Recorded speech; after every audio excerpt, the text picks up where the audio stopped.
Welcome back to Envelope Diaries. This is my week 5 for April plan, and this week is about prioritizing and moving with intention.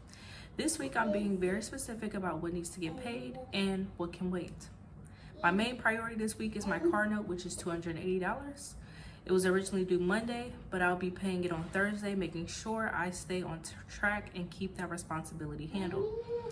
My phone bill is due Friday, and instead of paying the full amount right now, I'm going to do another 7-day plan for $13 just to give myself a little more flexibility.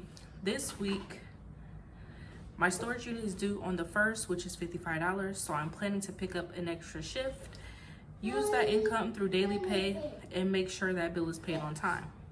And this week, I'm choosing not to make a $50 payment to my grandma, not because it's not important, but because I'm prioritizing my immediate responsibilities first and making sure I do not overextend myself. This week is about being realistic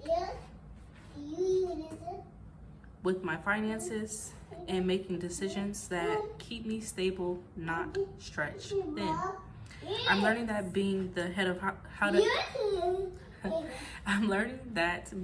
my household means making hard decisions sometimes, and trusting that I can communicate and catch up where needed. Eventually, everything doesn't have to be done at once. It just has to be done with intention. This is my week 5 for April plan. Focused, prioritized, and honest. Responsible is the new rich, and this week responsibility looks like choosing what comes first.